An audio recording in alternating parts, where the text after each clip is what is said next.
Welcome back to Our Girls here with Meredith from Teller Wellness Essentials. Meredith, do you want to tell us a little bit about yourself?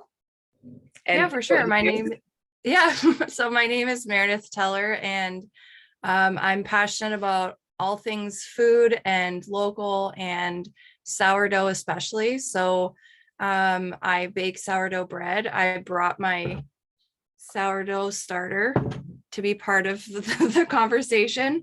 And yeah, so I'm just really excited about food and about baking, and baking sourdough has really taken off for me in the last 2 years. And I'm having lots of fun with it. Okay, so when did you get started doing that? You said 2 years ago. What kind of brought you to baking sourdough? Yeah, so I had tried baking sourdough a number of years ago, and it was a complete disaster. And I was only producing, like, the best I could produce was like these really hard bricks of something that kind of looked like bread. It tasted kind of okay, but it definitely wasn't anything special. And so I kind of shelved it. And then 2 years ago, kind of right before everything shut down, Seasons Pharmacy and Culinaria was holding a sourdough class.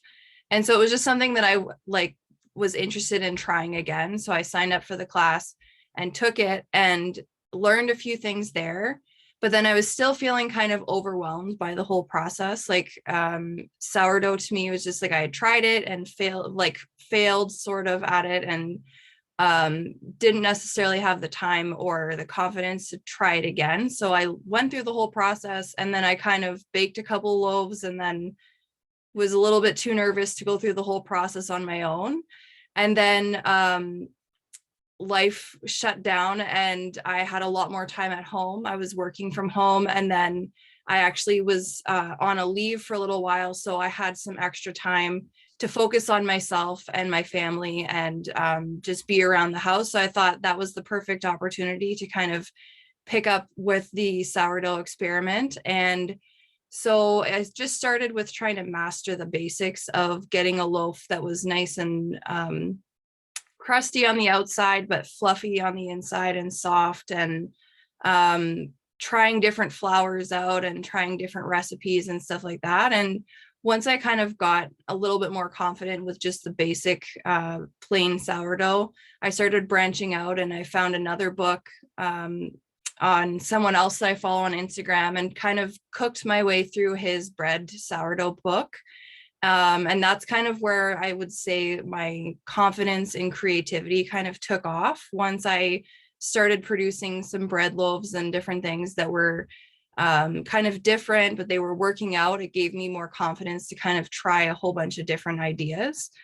I'm a natural creative person, so I get kind of bored doing the same thing all the time. And so for me, I see my sourdough baking as another form of expression of my creativity, but with food, which I also love. So it's combining different passions of mine, and it gives me a creative outlet to kind of try whatever I'm inspired by.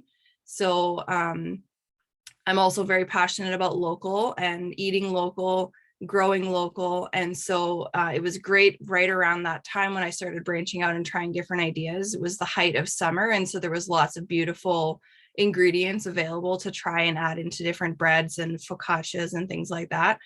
And once I got confident with the bread, I started sharing it with other people, because I had so much bread. My family, like my husband and my kids were eating it, but there was just so much. So I just started giving it away, and then other people were enjoying it too. So I was like, well, maybe I can turn this into something. And so I started selling some loaves on the side, and I've gained a bit of a following, and everybody that's tried my bread has told me that it's amazing and they love it. And so that gives me confidence to keep going, and I just keep trying different ideas. I like taking inspiration from things around me. Sometimes I combine like really weird combinations that just sound like maybe it'll be a good idea, and I have no idea if it'll work out or not. And thankfully I have people around me that are willing to try my weird creations, which I don't think I've had anything that's been like so weird that I would never make it again. And I've had some people tell me that that's what they like about my bread too, is that it's not just the same old things that you can find anywhere. And being in Sudbury, there's not when I started baking sourdough and I started really experimenting, I couldn't find anyone else really in Sudbury that was doing sourdough, or that was doing it in the way that I've started doing it. So using exclusively local ingredients. I only use organically grown Ontario flour, and doing a slow fermentation. The basic recipe for the bread is just water, flour, salt, and the culture. There's no added yeast or anything like that. So it's all wild yeast that's just been captured.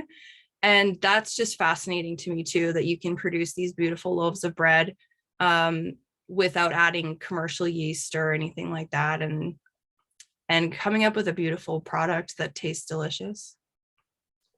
So the yeast thing there, I didn't really, I don't really know what that means. So I know you can get the yeast from, say, the store, but Yep. naturally captured. So how do you mean by that? Because that makes me think that it's kind of like it's a natural Sudbury yeast as well. So I mean, it's a full Sudbury product that you're making. Yeah, it really is. So the cool thing with sourdough is like, no, wherever you go, if there's like no, New York sourdough, or I think there's famous sourdough in California somewhere. And the cool thing about it is that you could go there, you could get a starter culture from somebody who's baking sourdough in those regions, but then as soon as you bring it home and you start feeding it and taking care of it in your own kitchen, it's going to take on its own, it's going to capture the wild yeasts and things that are in your own kitchen. So even someone else in Sudbury that might be making sourdough loaves and in their kitchen, their bread will taste differently than mine, just because they're capturing different things from their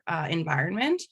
And so that's something else that's really fascinating about sourdough, is like it really takes on a flavor profile of the region, and nobody's sourdough will ever be the same. And the thing with sourdough breads too is that everybody seems to have their own method of making it. So that was one thing I learned when I was trying to figure out what I was doing. I had someone teach me initially the basics. And so I followed the way that they were doing it and what was working well for them. And then this other book that I was following had some different ideas. So I was capturing some different things from there. And ultimately, I've arrived at my own method of doing sourdough, combining different things that work for me. And that's the other cool thing about it, is that for me, whenever I hear someone say that this is the right way to do something, I'm like, well, I don't know about that. Like I like to challenge the rules sometimes. And if someone tells me that I can't do something, it just gives me more motivation to try harder to do it. So that's got good things and bad things about it, I guess. But yeah, so I kind of went off on a tangent there. But yes, going back to the yeast thing. So this is my culture. So it's quite large right now because I'm getting ready to bake tomorrow. So I'm going to be mixing up some dough later tonight. And so what I did this morning is I fed it. So this morning it was just down to here, like it's kind of blurry. There we go. So just down here, and then I fed it. So this is ultimately, this starter will go into the dough, and tomorrow I'll have 6 loaves that will come out of this. Like I'll be combining this with more flour and water to make a dough. But in here is the wild yeast and bacteria that form a culture. So it's a fermented food. And this is a living thing, and it needs to eat. So it's kind of hard to see, and it keeps going blurry, but there's tiny little bubbles in here. So the organisms that are alive in here are feeding off of the gluten and different things. And there's much more scientific ways to describe this that I probably can't do a very good job of explaining. But as it does that, it expands and it rises. And there's lots of tiny bubbles that are capturing those gases in here. And that's what happens with the fermentation process, even with the dough. While it ferments, it's a slow food. So it needs time to be able to build, and with it fermenting for a longer period, it also is allowing those flavor profiles to become even more fantastic, and it contributes to the flavor of the bread. And so all that's in this jar that created this culture was just flour and water initially. And it's something you can make your own sourdough culture at your house just with flour and water. It takes time. or you can get somebody who's making sourdough to share, talk nice to them, and they'll probably share some starter with you. And from there, it's just maintaining it by feeding it flour and water, and it will continue to rise. And then after it gets to a certain point, it will fall back down again as these gas bubbles pop. But what you're looking for with a starter culture is for it to double in size. So after this was fed this morning, it was probably about just under halfway full in the jar. And you can see that it's almost up to the top. I have had, especially in the summertime, when it's warmer in my house, it ferments a lot faster. And so the culture can get quite active. And I have had some explosive situations where it's bubbled right out of the top of the jar. But yeah, so it's this culture is unique to me. So even though that I got my initial starter from somebody, it's been 2 years, and so it's developed its own profile. And jokingly, I named my sourdough starter Corona, just because, it seemed appropriate at the time to go with my project. And so Corona and I have made lots of different breads over the last 2 years. We've baked hundreds of loaves, and it's been fun. Well, Corona, I think that ties in somewhere to crown, right? Like, I think that's kind of what the meaning ties into. And maybe you have the queen or king of starters in Sudbury. So maybe it's maybe. I think so. I think it's definitely doing a good thing. And I value this jar so much because it's produced so much good food. And it's just amazing to me that you can produce something so basic, using just really 3 ingredients is all that you need to make the bread. And then from there is where the creativity kind of takes off, and you can flavor it however you like. And my favorite thing to do is to add flavors to the bread that are all local. So, whether it's herbs, fresh herbs or dried herbs, or I love adding cheese to the bread as well sometimes. So I get a lot of cheese from Thornlow cheese and mixing that in there. And then garlic and onions and things like that from our local farmers and whatever. And then mushrooms too, from Ugly Barn. I love adding their mushrooms in, and whatever inspires me that week. And then I take requests too sometimes from people who have ideas, or if they've got a favorite bread and they want to have some of that, then we'll add it into rotation. Well, I know that I had a concept of the starter, but I was always too intimidated to start one because it's like you said, I read it in the books and it just seems so overwhelming that I never actually got to doing it. And I never thought of because I also didn't want to grab somebody else's, because I was like, no, I should start my own. But it's true, once you're feeding it, it eventually becomes your own, right? Yeah. With whatever flour you're using.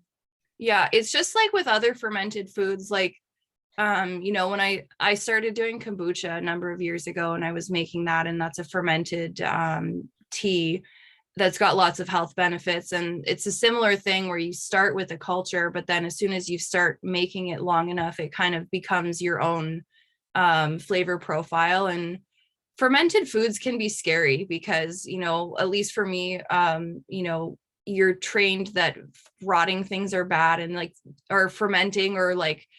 fermenting isn't rotting, but it's just that shifting that mindset of, something sitting out on the counter, it's not spoiling, it's doing really amazing, great things, and it's making healthy things. And in the case with sourdough, fermentation is actually partially digesting the gluten. So I would never tell somebody who's gluten intolerant or anything like that, well, just come eat my bread, because I'm not a health professional. I'm not going to give out health advice, but I have heard from a number of people that people who have gluten sensitivities, that they can tolerate sourdough bread much easier, just because of the pre-digestion process that's happening through the fermentation. And then I think also a big piece for me is where the flour comes from. And, you can go to the grocery store and you could make a loaf of sourdough with just, commercial flour that you can buy in the baking aisle. And you can it would still be fermented, and it would still produce a nice loaf of bread. But what I've found is that baking with the organic Ontario grown and milled flour has got such a complex flavor profile to it. And So I get all of my flour from K2 Milling. And what I love to do when I was trying out a bunch of their different flours is, once I discovered that these flours had different flavor profiles, I would get a brand new bag of flour and I would just stick my finger in it and taste the raw flour just to see. And you could taste all the different flavors between the different types of grain. And I just found that to be really interesting as well. And I think that that comes through in the flour too.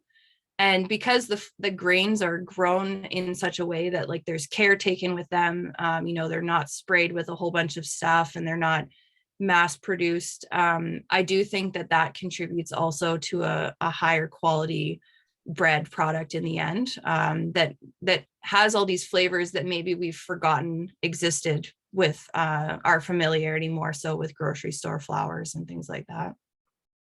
Well, I really like how you're talking about that, how it's very unique to you, the product you're making, because the culture is taking on the characteristics of the environment, which is your home, right? Yeah. And then also you're using local flour, which is going to provide its very own characteristics as well.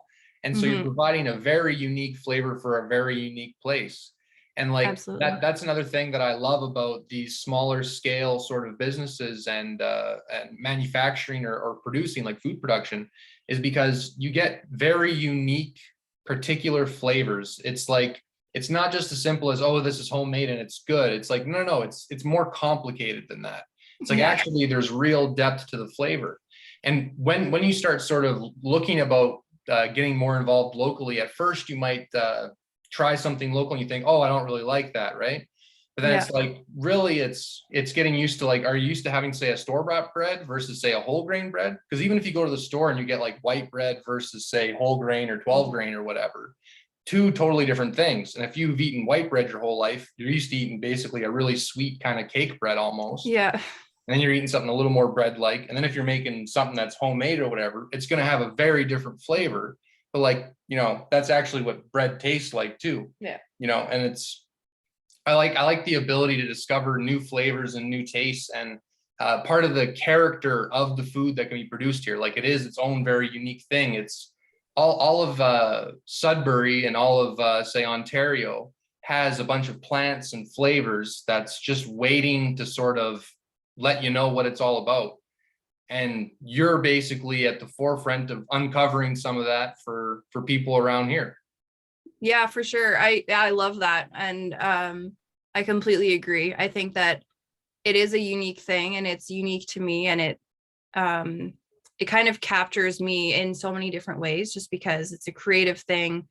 It's a unique product. It's not something that's being done. And even if other people are, like, there are other people now in town that have started baking sourdough that I've heard about, but they're doing it their own way too. So, our two bread methods will always be different for a number of reasons. The sourdough really plays on the environment, and then it plays on the ingredients that you'd use with it, and then the fermentation time and how you bake it. And I have a few friends who were playing around with sourdough, and we would get on Zoom chats and stuff and talk about how we were making our loaves. And the three of us had completely different methods. And that's one of, like, I spoke about that earlier, but it's one of those things where, if someone tells you that they have the only way to do something, like, go and find a different way to do it. And just for the challenge, and take what you need from different opportunities and then make it your own.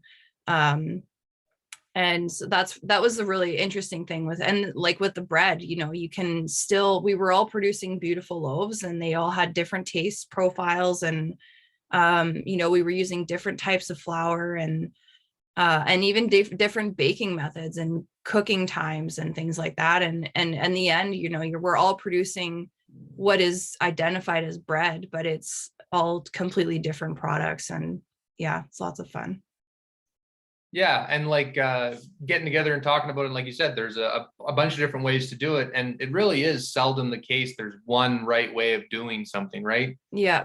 It's funny because, like, as people, it's really hard to really know anything. Like, you can only see stuff, hear stuff, taste stuff, smell stuff. That's the only way you can really grasp real information. So if someone tells you, oh, I know this way is the only way to do it, it's like, well, have you tried this way? Have you tried another way? And if you go and actually engage with the world around you, and try something, you'll find out that actually, no, you can do anything almost any way you want to do it. Or not anything, any way you want to do it, but it's not as limited. It's not a binary on off kind of thing. It's not, this is the right way, this is the wrong way. You get different flavors, you get different characteristics. Like, it makes me think of like how I really like craft beer. Now, I really like specifically like IPAs, but I could have a million IPAs and they're all going to be a little bit different, and no one IPA is like the best IPA. There'll be some I like a little bit better and some I like a little bit less, but it's really because certain flavor profiles kind of appeal to me more than another. Whereas somebody else having the same beer I have is going to tell me, oh my God, that's the worst beer I've ever had. Yeah. And it's like, it's all about who the individual is enjoying the product too, right? Absolutely. Yeah. And so like, that's what I love about Sudbury is that it's such, Sudbury's developed into such an interesting place, I think, over the last 10 years or so. Like, I grew up in Sudbury and then I left, and then it drew me back in. Sudbury seems to have a way of doing that to people who try and leave and then end up back here. But it's just been interesting to watch how, the culture of Sudbury and the things that are happening here has really evolved, especially over the last 10 years, I think, in terms of, the eat local movement and the craft breweries that have popped up here and the distillery and all sorts of different growers and gardeners and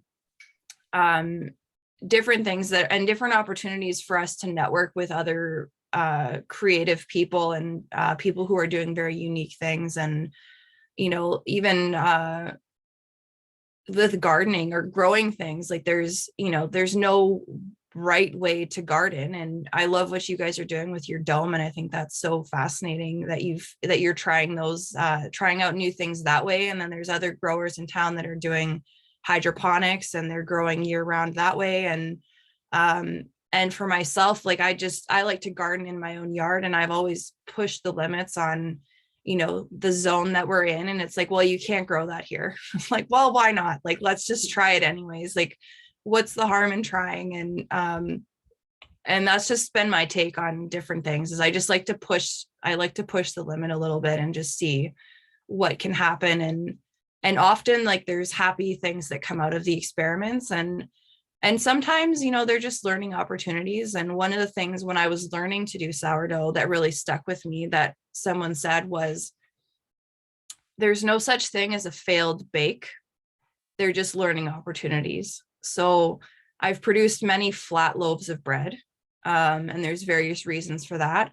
But it's not a failure. It's just an opportunity to learn. And then you tweak some things and you change different things. And with sourdough specifically, like, as the weather changes and as it warms up, you have to adapt and you learn, the dough behaves differently and the culture behaves differently than it does in the wintertime. And so you learn those different things and you adjust your methods, and it's all good. Like, we actually just bought a house recently, and I'm learning how to use the oven in my new house to bake, because it's different than the oven that I have where we are now. And so, that's a learning opportunity as well. And it's interesting, just changing the oven is a factor, and but it's all part of the experience, and it's all good. Well, it's like you said, right? The culture is alive, right? So it's like us, we're adjusting to everything going on around us. The culture is going to do the same. Yeah.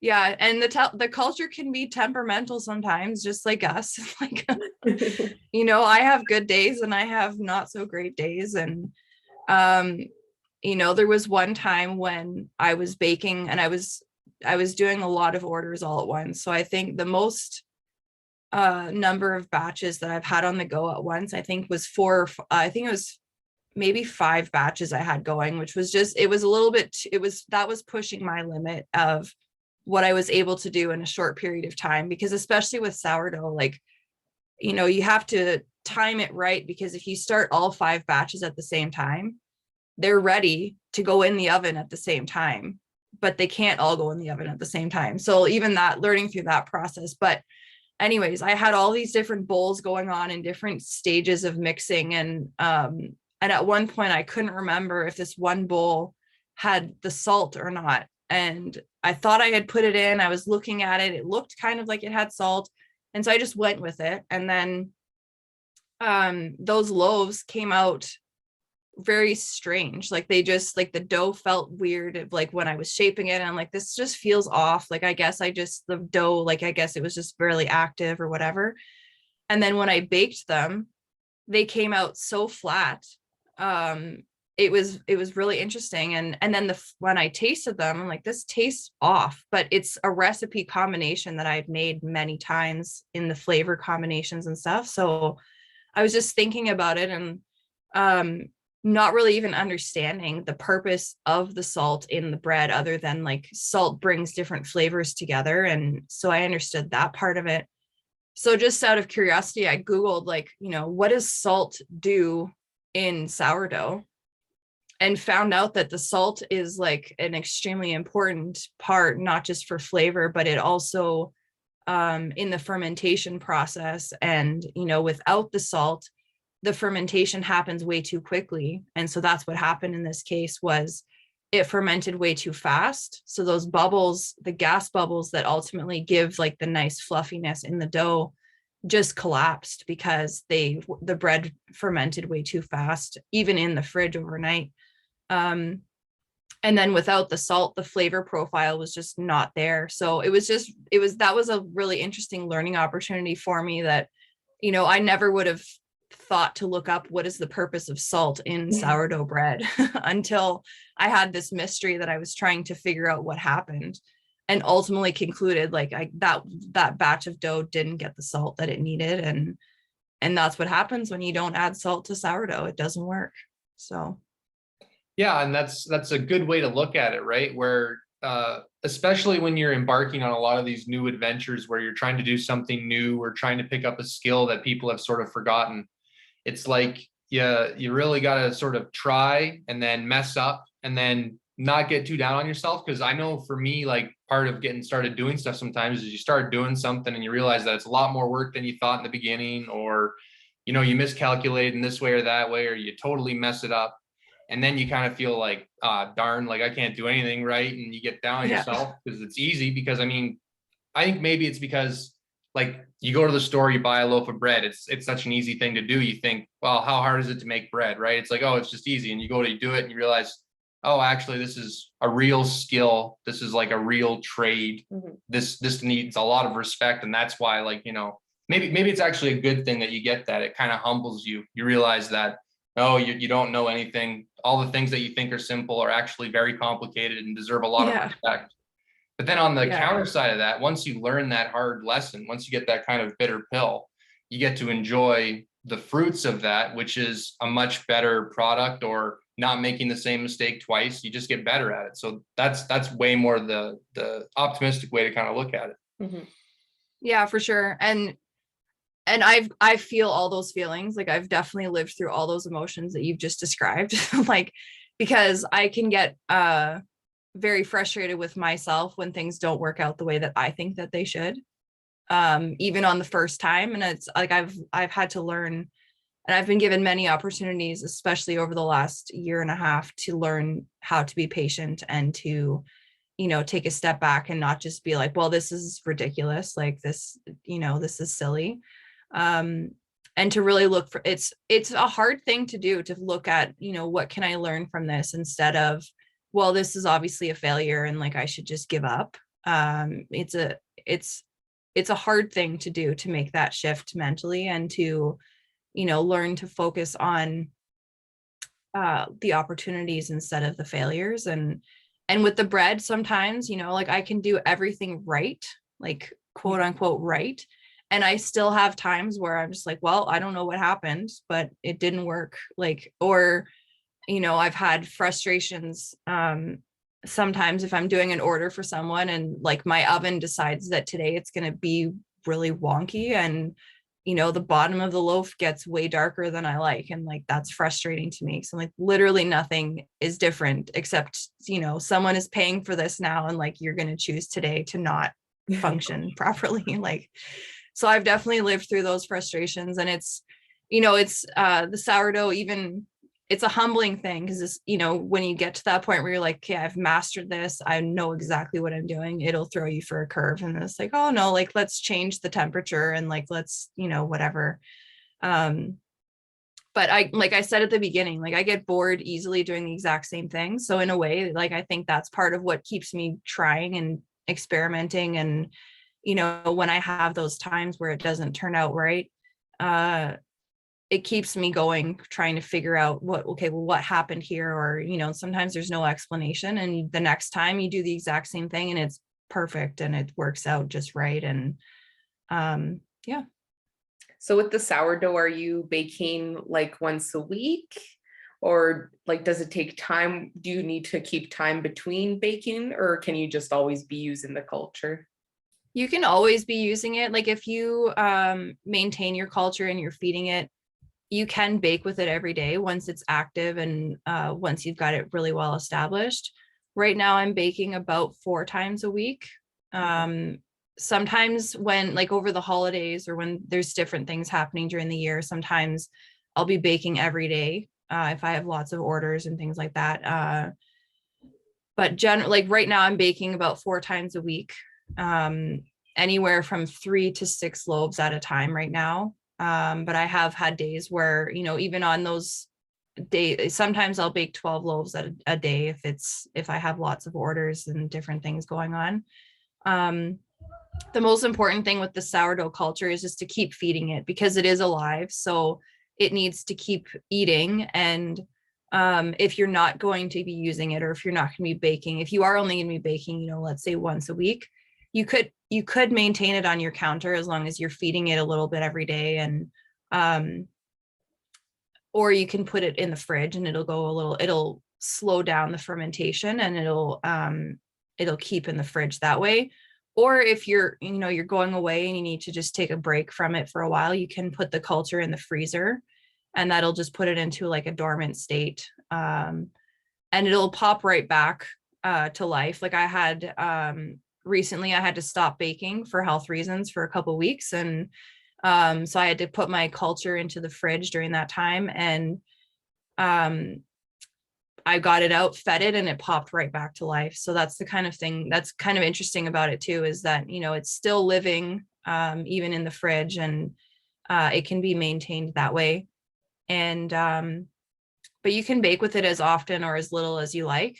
When you are feeding it, if you're feeding it all the time and you're not using it, so you're just trying to maintain it and you're feeding it a lot, you have the potential of growing like you could have a whole jar full of just starter that's been fed, and it's not necessarily active and ready to bake with, but it's still a really great product to have. You can make all sorts of different recipes with we call that sourdough discard. So it's a starter culture that's not really active enough to be baking with. Maybe you're just feeding it to keep it maintained, but you don't need to maintain a large quantity of starter, because before you're going to bake with it, that's really when you want to feed it and get it nice and bubbly and active to mix into the dough.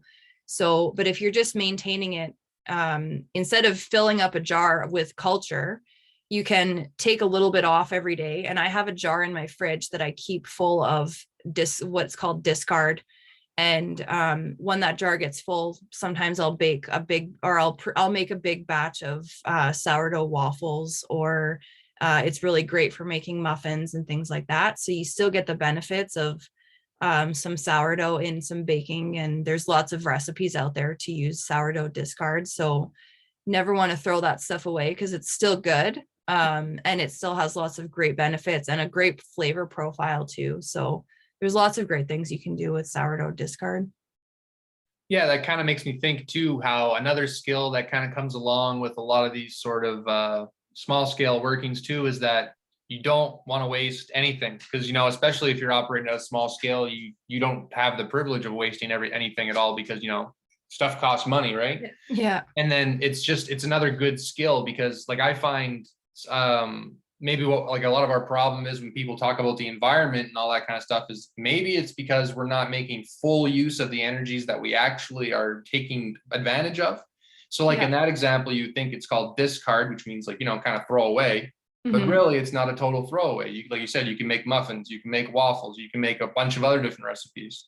So it's taking something that's sort of perceived as a throwaway or a waste, reincorporating it back into the system, and actually getting more benefit of it. And especially when you're dealing with things that are living, like say a sourdough, or when you're even dealing with stuff in your garden, like compost is just the vegetation or the organic matter that you had basically that you break down, turn into a living culture, which goes and helps break down the soil, which helps feed your plants. Yeah. So it's taking something that's a perceived waste when really it's not. So it's having a different look at it. Like I think you mentioned in the beginning too, or partway through, where you were talking about dealing with fermented foods. And it's exactly that, because you're looking at something fermenting in your fridge and you think, oh wow, that's gross, I shouldn't touch that. Or we've all had sour milk by accident once or twice before. Well, Jordan made kefir once and I honestly didn't even try it. Yeah. I was so scared. Yeah, it wasn't that bad. It is a scary thing, but yeah, like I love all that stuff. One of the bread experiments that I did, and I haven't used it for a while, I should do a loaf with it again soon, was I was walking through the chip aisle at the grocery store and saw these tortilla chips. And I always I look for interesting looking labels. That's how I shop for wine too. Like I just shop with what label looks cool. And anyways, but I found these chips and the bag looked different. And so I picked it up and read it. And it was like, combining this family recipe from Mexico with spent grains from Steam Whistle brewing, like beer. Mm-hmm. So I was like, well, that's interesting. So I bought the chips and they were delicious. And then I was just thinking, I'm like, I wonder if anyone's ever made sourdough with spent grains. We have all these breweries in town and we have a distillery. So I was like, well, I wonder what would happen if you took the spent grains from the distillery or from the brewery and incorporated that into a loaf of bread. So I Googled that and people have done it. So I contacted Crosscut and I contacted 46 North and I was like, hey, what do you guys do with your spent grains? Can I get some to try in an experiment with this bread that I'm making? And they were like, yeah, sure. Like they have, both of them have different ways that they give away those spent grains and different people in town that are using them for various things. And so I picked some up and incorporated it in. And it's that adds a whole other flavor profile to the bread. And again, it's reintroducing something that otherwise is considered waste or a discard and reintroducing it back into the food cycle. And adding all sorts of interesting flavor profiles into the bread. And it's, that's extremely local too, because, their flavor profiles can't be replicated by anybody else either. And so then adding that into the bread, that was a really fun and interesting experiment to try out as well. And so just reincorporating things. And then sourdough bread itself, because it's it's just flour, salt, water, and then the culture. If you leave it out, it will tend to go stale faster than, what we're familiar with in the grocery store with the bread that's got all sorts of added things to make it stay fresh longer. So usually what I'll tell people, if you don't think that you'll eat the whole loaf within a couple of days, slice it and put it in the freezer and then pull out a slice or two at a time. And then it comes out just as nice as it did when it was freshly baked on the first day. But sometimes, life happens and the bread sits out on the counter and it gets hard, or it starts to get harder on the outside than we would like. So, that bread, some would consider that waste or discard because it's, it's so hard, but you can take that hard bread, you can cut it up and make croutons.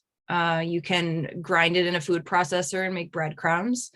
I had some tiny loaves that I had extra of. So I just sliced them up really thinly and I baked them and they became artisanal sourdough crisp, crackers, those things that you find on charcuterie boards that cost way too much money at the grocery store. I'm like, hey, I can make those. And so, just finding different ways to use the bread and reintroduce it back into a different way to use it. And, that's part of my creativity as well. And then just, like you said, because it starts with such great ingredients, wanting to not waste any part of it and to use it to its full potential and, really consume it in different ways. Yeah, when our bread gets hard, we usually make bruschetta because the olive oil Yes. kind of softens it. Yes, that's delicious too. Mhm. Yeah, and that's Yeah. probably originally where croutons come from. Like it probably Mhm. wasn't like someone set out to bake croutons to throw on a salad. They probably had a loaf that went stale and they're like, all right, well, I don't want to just give this to the pigs. Mhm. And I kind Yeah. of spent a lot of time baking this. So, oh, how about we throw it on something that needs a little crunch to it? Or like you Yeah. said, make the breadcrumbs and now you've got breaded chicken with Yeah. fresh breadcrumbs. Mhm. Yeah. And that's exactly the way to think about it, is like utilizing every bit that you got. And I think that's another thing that I like about, like, a commonality that I see in like eat local movements too, is that idea that like don't waste anything. And it's partly because I think too there's way more of an emotional kind of connection with the whole produce, like the whole production of the food and like the eating of the food and everything, because you can really attach a human experience to every step of the meal. Mhm. Whereas like Yeah. you go to the grocery store, it's really convenient and a lot of the stuff there is good. Like, I mean, you know, I grew up eating all that kind of stuff, but now I notice that when I eat stuff that's like local, I like the fact that I can think of a person who was involved in making this thing. Mhm. And like, it's fun when you have family over and you say, oh yeah, so just about everything on the table I got from stuff here in Sudbury, except for the grapes for the wine or whatever. They were Yeah. somewhere else, but you know, my father-in-law made the wine. So that kind of counts. But Yeah. yeah, you can make these cool, very local creations and they're kind of one of a kind meals. And I don't know, it just it adds an extra level of special to me. Like it's I feel like it's maybe a better way to kind of eat, a kind of a better way to be. It's I don't know, I just feel like there's more depth to it in a way. There's it's because there's more experience the whole way through. Like, and I think that's why like I really believe in this kind of movement. And I love talking to people who are involved in this, because people who are like you are creating a totally unique product.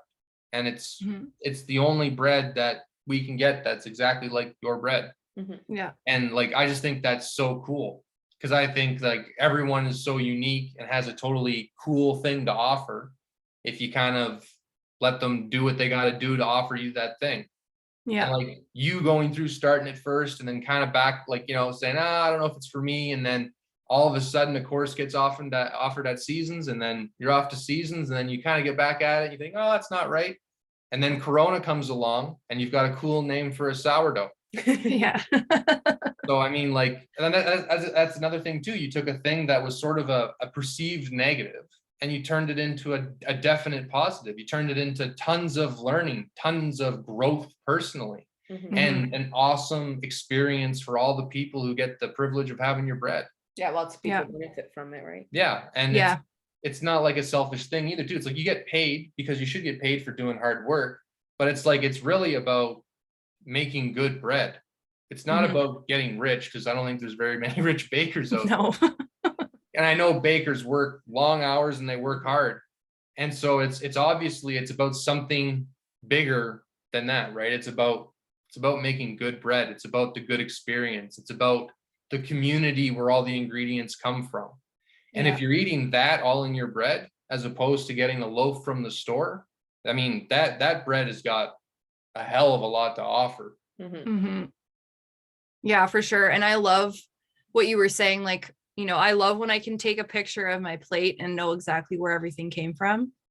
I love doing that and posting and just, in my, whether it's in my Instagram stories or whatever, and saying, like, okay, well, the eggs on this plate came from here.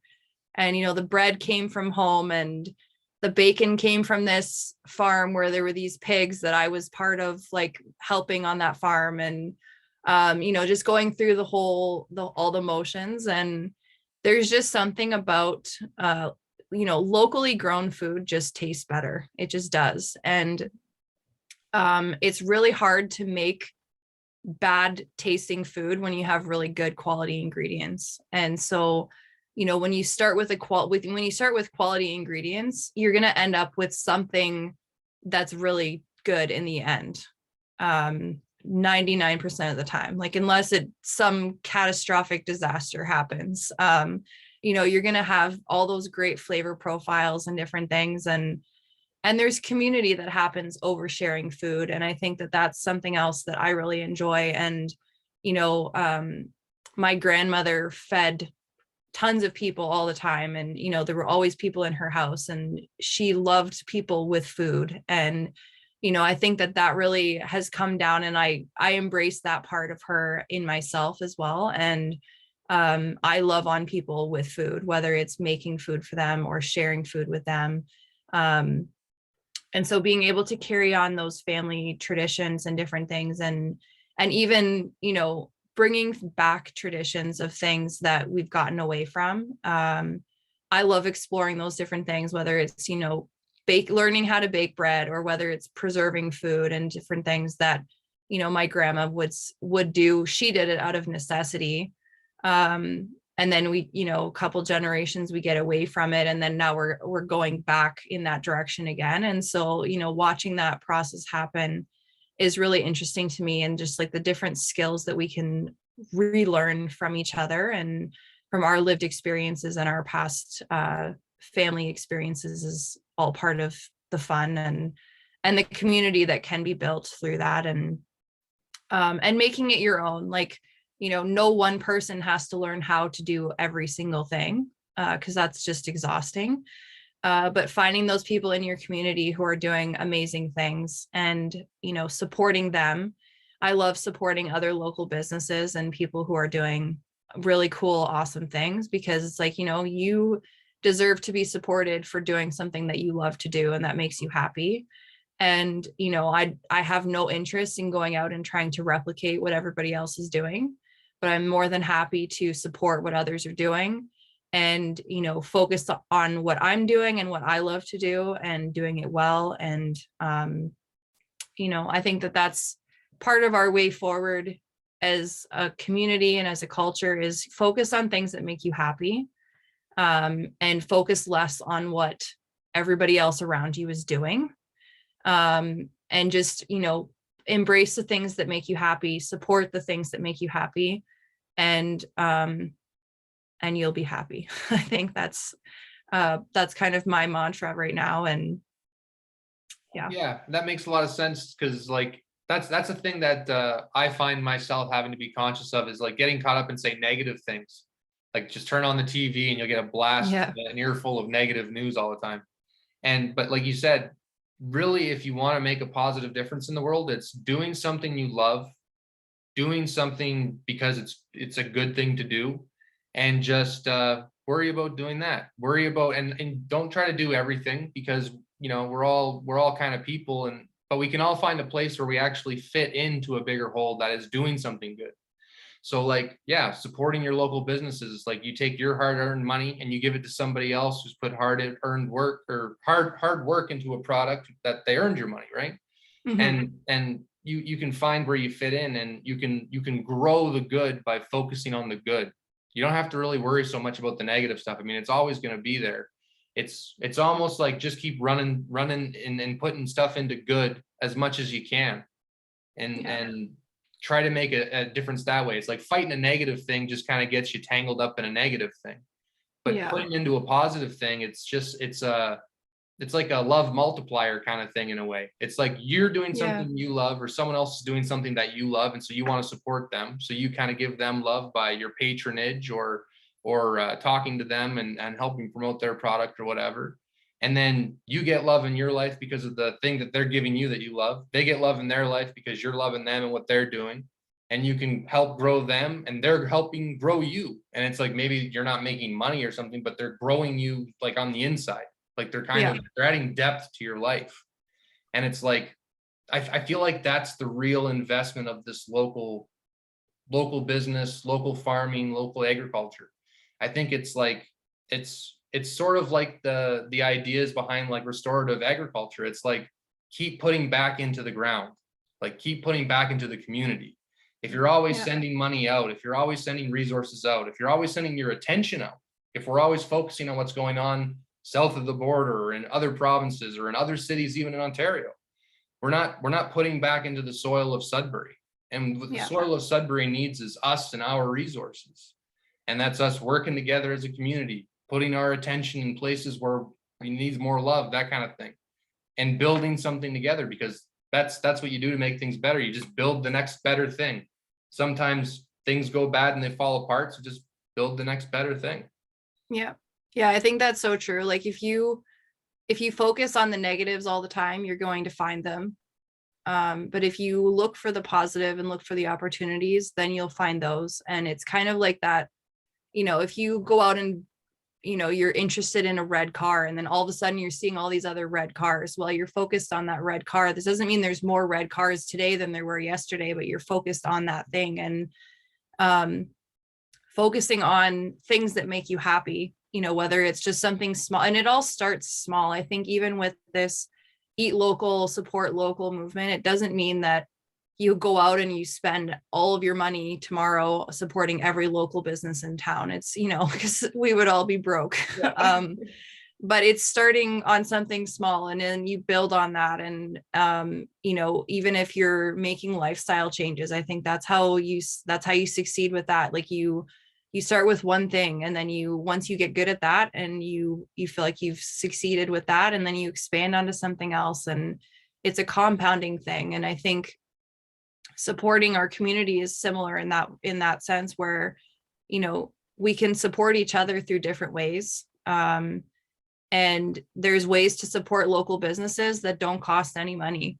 Whether it's just reposting things that they're doing or giving them a shout out or things like that. And, I love to do that whenever I have the opportunity, is to, support and draw attention to what other people are doing that's awesome and that I love. And that doesn't cost me anything. But it makes me happy to do that. And it's providing a successful thing for the other people as well. So yeah, I just think that there's so many different things like that. And, even with the sourdough, like, going back to that, like starting something new can feel extremely overwhelming. And if you try and jump in and do all the things all at once, all of a sudden, you're not going to feel like you're succeeding with any of it.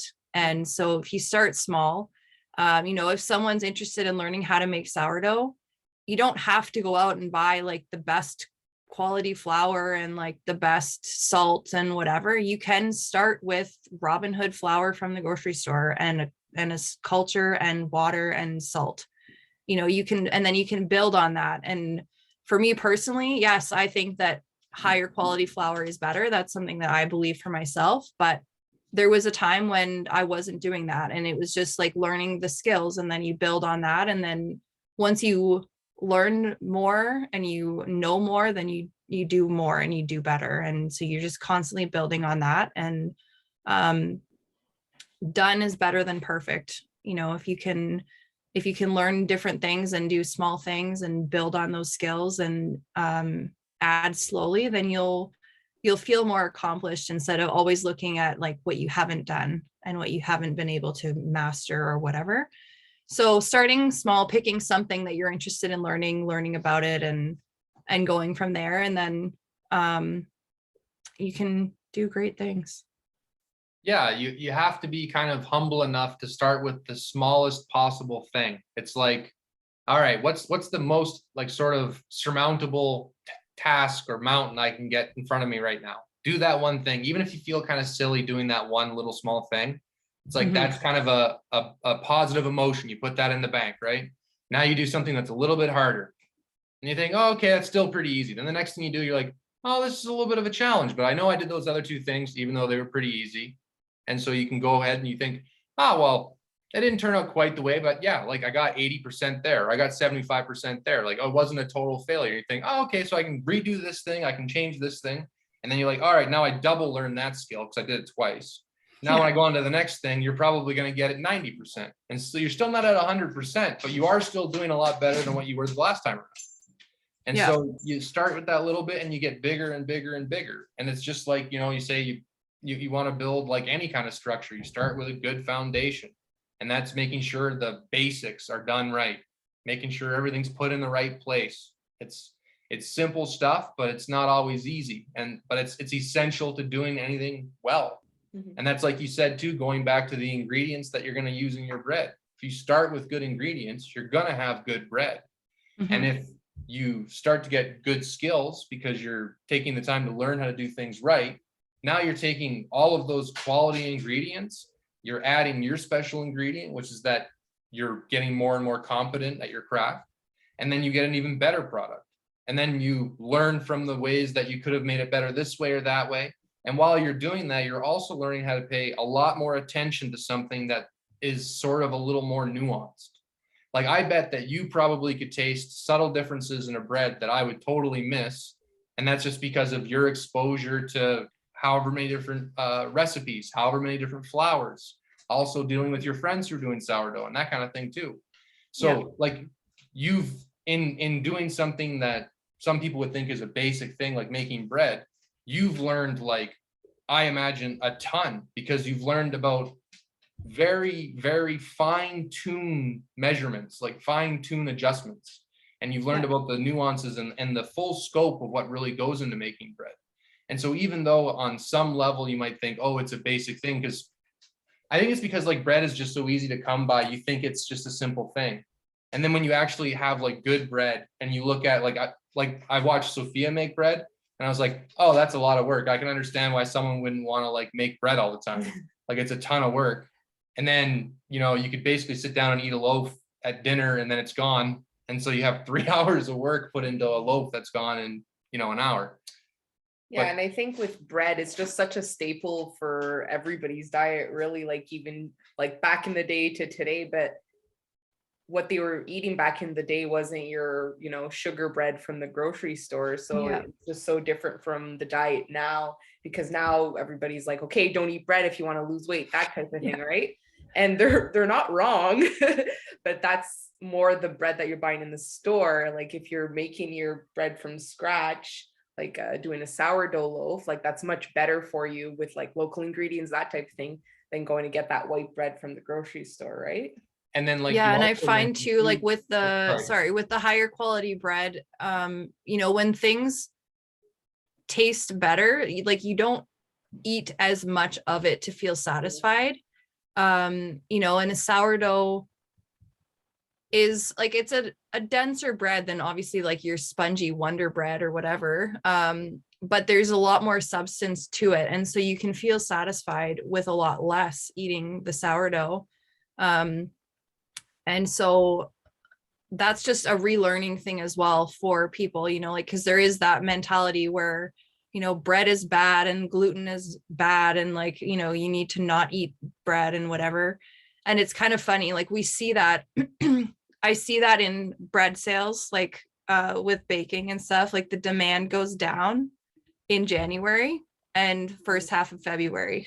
And then, you know, we're heading into April now, so we're back on the upswing. But it's just an interesting thing to observe, like this, the mentality that we as humans have, and like, you know, how easily we are swayed by certain things. But, you know, everything in moderation, I think, is good. And that's what I try and live by. Like, and what I'm trying to teach my kids too is that there's no such thing as bad foods. Like, I think that we've labeled certain things as like, well, this is a bad food, and like, this is bad for you. You know, but too much of like a high quality meat can be bad for you. Like, in that sense, like too much of anything is not a healthy choice.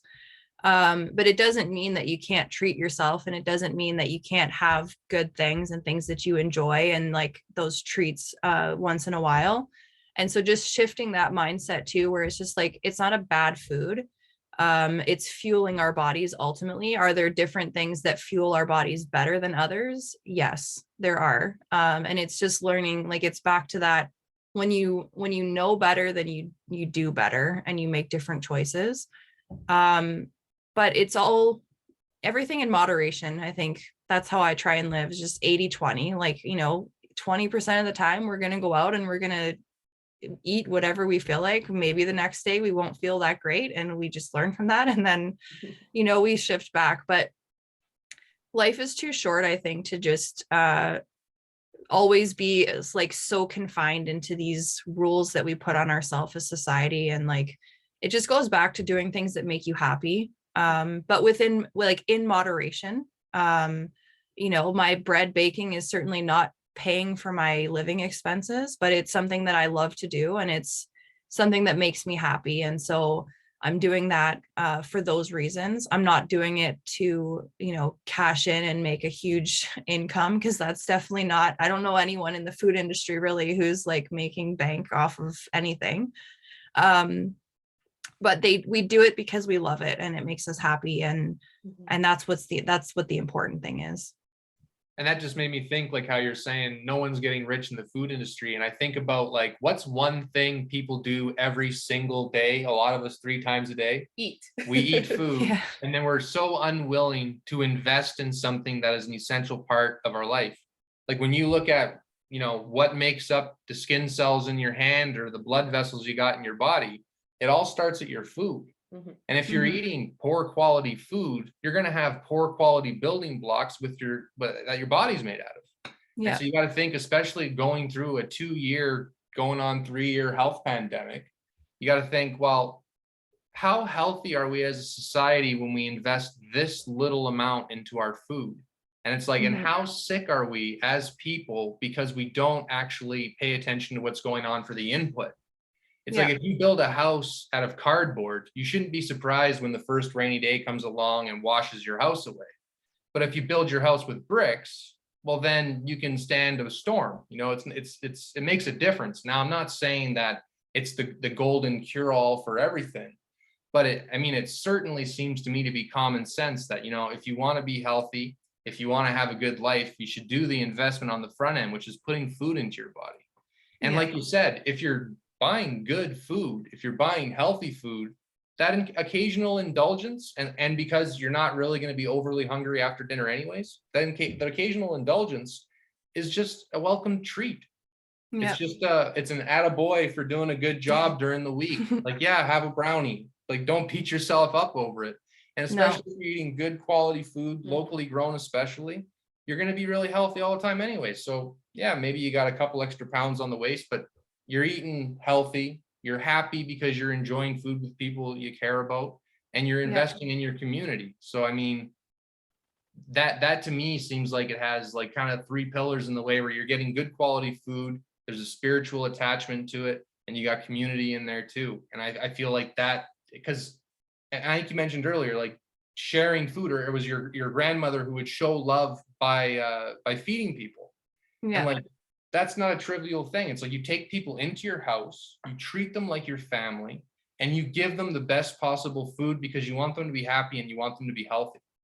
And like something as simple as that, it's a small gesture, but it's really a crucial foundation to who we are as people and what makes life kind of good. Enjoying the treat, enjoying it with people, and enjoying good food of good quality.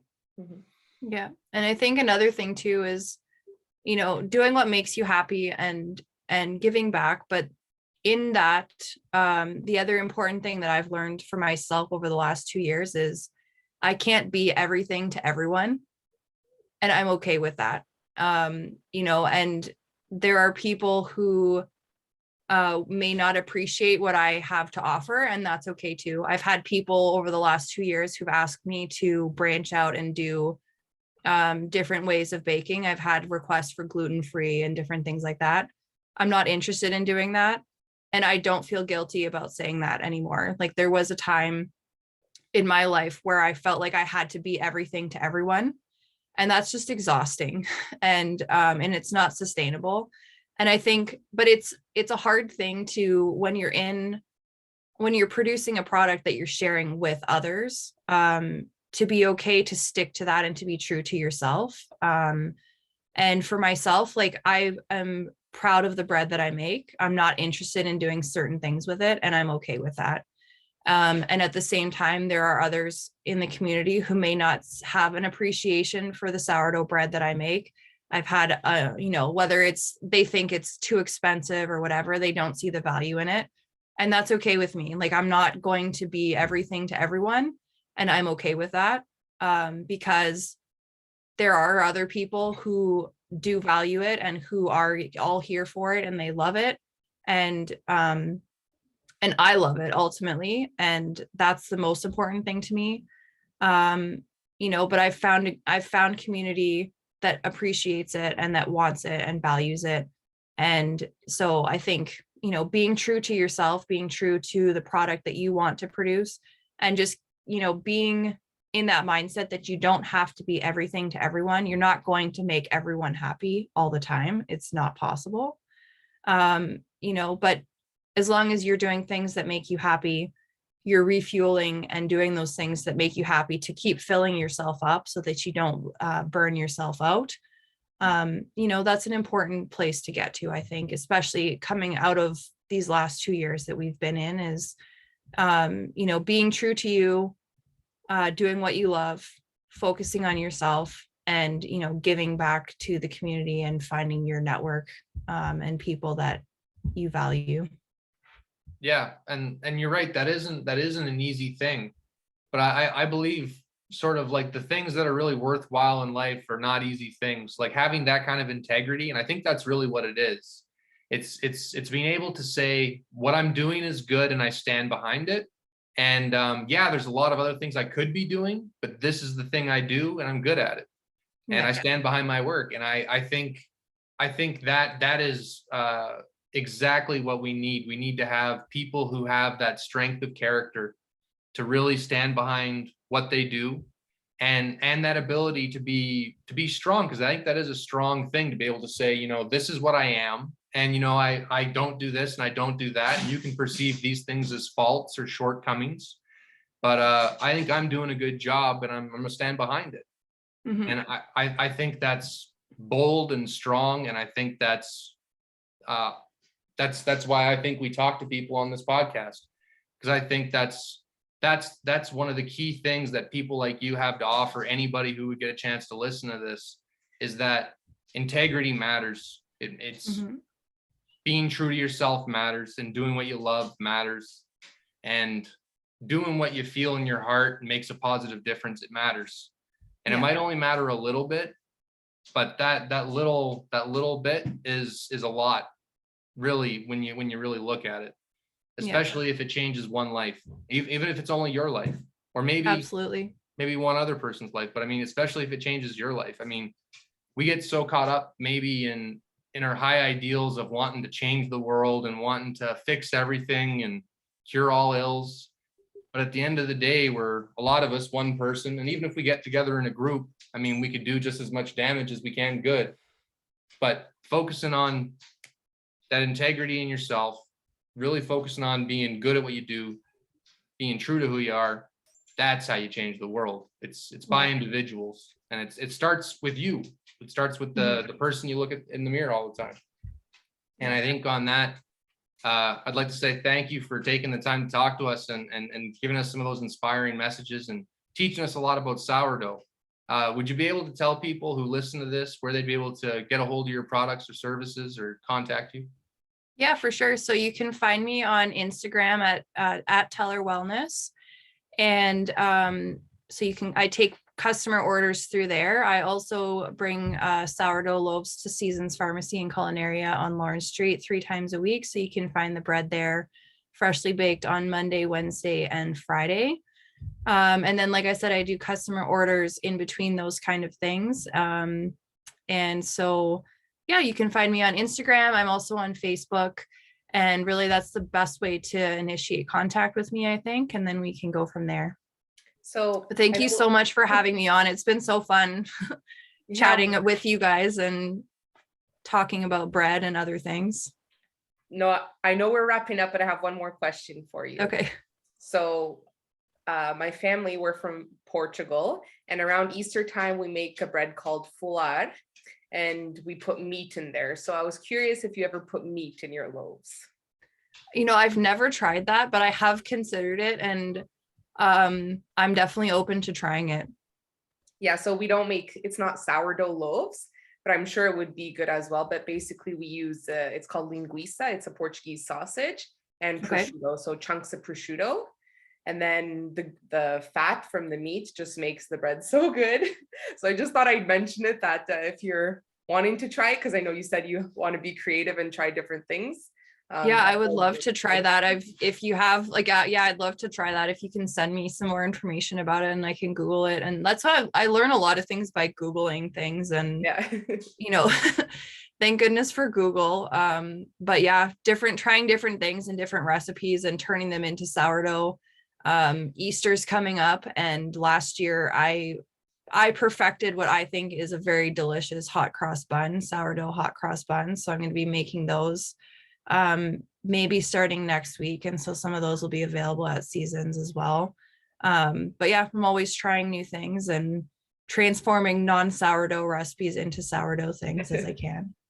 All right. Well, we'll wrap it up now then. Thanks again. Thank you so much.